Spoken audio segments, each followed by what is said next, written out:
All right, welcome back to the Roast It Yourself podcast brought to you by Coffee Bean Corral and Current Crop Roasting Shop. My name is Stephen Burnett with Coffee Bean Corral in Jackson, Mississippi, and with me, as always, is Catherine Mansell, Certified Q Grader and Director of Current Crop Roasting Shop in New Orleans, Louisiana. Catherine, have you recovered? Have you recovered from SCA Expo in Houston 2025?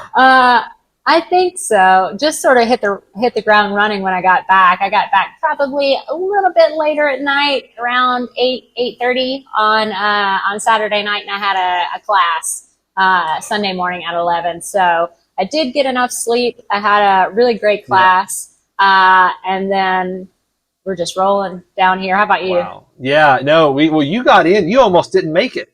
Your flight kept getting pushed back, so you've had all of the trouble. No, I had pretty good. I mean, my thing was just I got in late, and my son is in the phase where he's getting up like 3 times a night and trying to get in bed with us, and so I just wake up with this 30-pound sweaty mess on me, and I have to like take him and put him back in his bed. So I told John after everyone was saying they were tired, and I said, John, I don't sleep, period. So I'm rocking and rolling, man. Fine. This is where I'm at.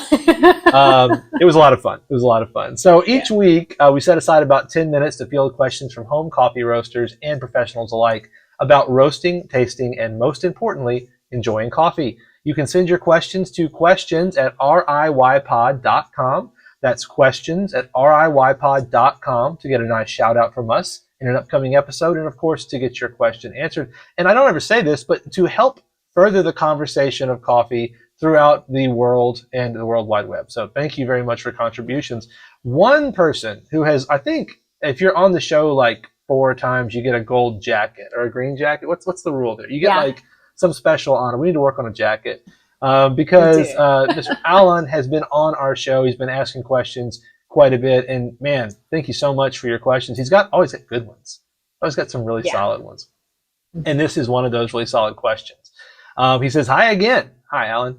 Now and then I feel brave and feel like spoiling myself to an expensive coffee. I did it from your shop buying Jamacia Blue Mountain, Konas, but it applies to other luxury coffees like Geishas as well. Those are the good stuff, the high-end stuff. Sure. I usually roast it and drink it single origin because I'm scared to ruin its delicious taste or delicate taste. I just implied deliciousness. It's delicate taste. It is delicious. Yeah. And maybe not get the full return on investment. Fair enough. I know it's personal taste, but in general, is it recommended to blend these coffees with simple ones just to boost some character that is missing from the source? The target for me would always be a good shot of espresso. Thanks again, Alan. Okay, that's a good question. Should you blend expensive coffees, or does it just kind of wash it out and do away with it? So, Catherine, what are your thoughts on this?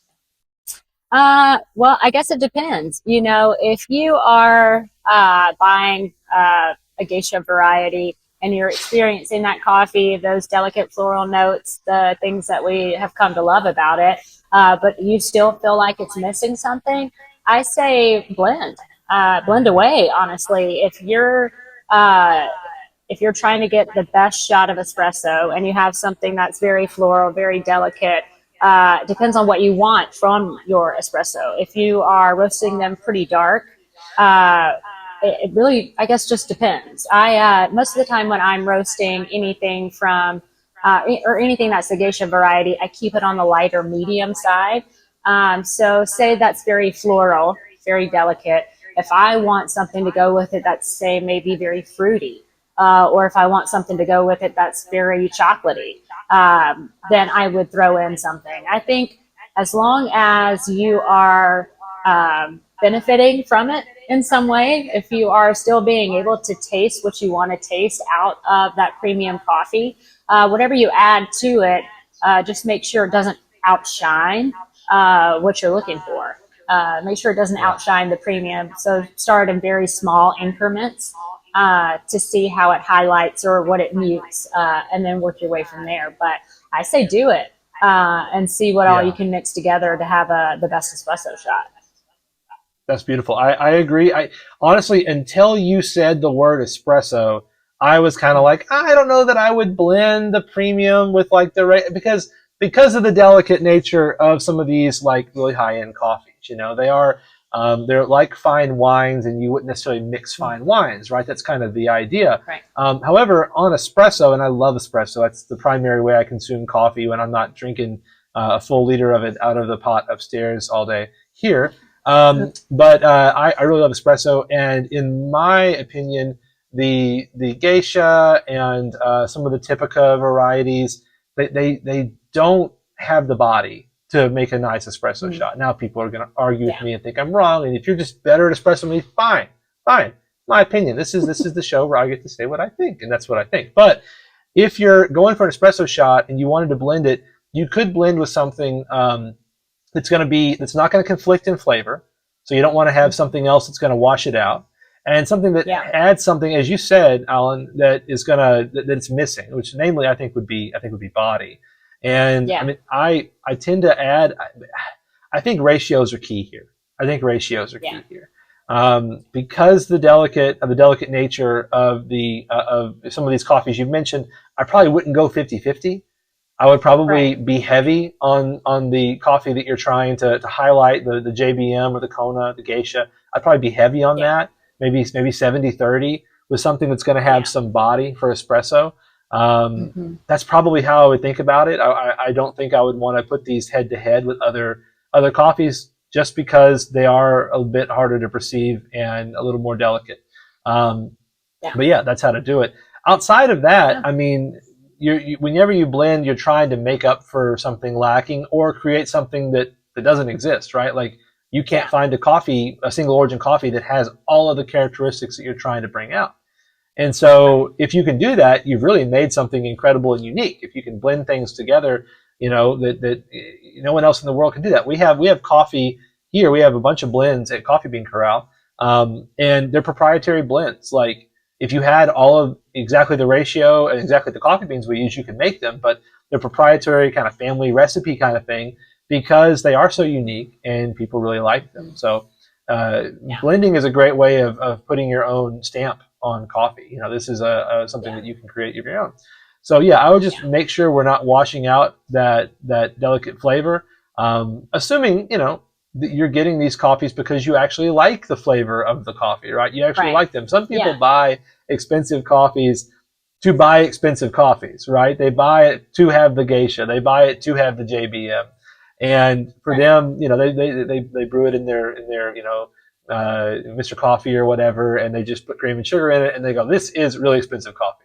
And if that's you, go nuts, blend away, do whatever you want. But if you're trying to actually get the taste of the coffee out and you want to kind of see what that would be like as espresso, I can definitely see the utility of adding in something that's going to kind of fill in some of the tea-like body with something a little more stout and that's good for espresso.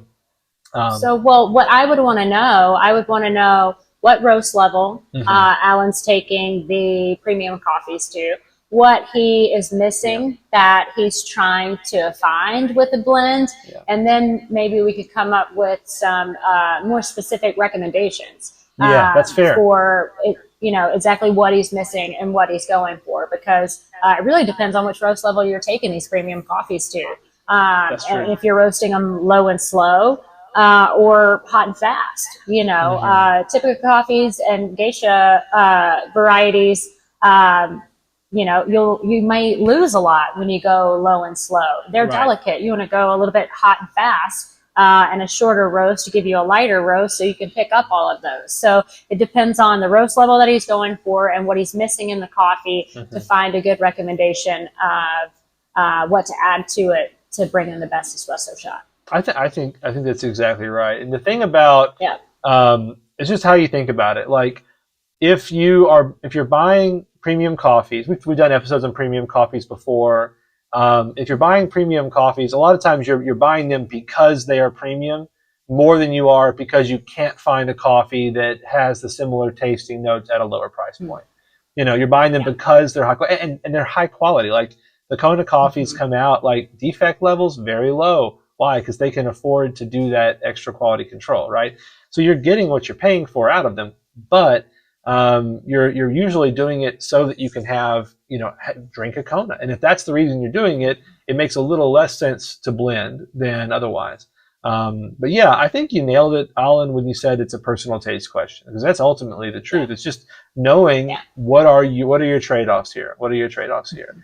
And I think the trade-off to blending is that you're not getting what this coffee is. You're augmenting it with other coffee, which is fine. But yeah, something to think about. Well, I love blending. I know blends have had a bad reputation because people try and hide bad coffee in a blend. You're like talking about, I don't want to hide good coffee in a blend. Fair enough, right? But I think blends are really a great way to be creative and to make coffee what you want it to be without cheating and without adding a bunch of flavors or other things like that. So anyway, no hate if you like cheating. It is cheating. It adds flavors. That's all I have to say about that. Catherine, blending fancy coffee. Have we said the last word on that? Is that it? Nothing else to say? Probably not. I do want to give a shout out, a customer from Houston and listener for the Roast It Yourself podcast came to the shop yesterday, Dylan. And I tasted some coffees, picked some coffees out. Just wanted to give a shout out and say thanks so much for coming all the way to New Orleans to see us. Oh, that's great. Well, okay, if we're doing shout outs, my goodness, Matt Montez of Matt's Good Coffee. He came out to hang with us for a little bit in Houston. And then Alan Williams, who's just starting, he just started roasting coffee, and he brought me a blend that I got to try. And I was like, nice. I know you just started because I sold you this roaster a couple of months ago, and it was good.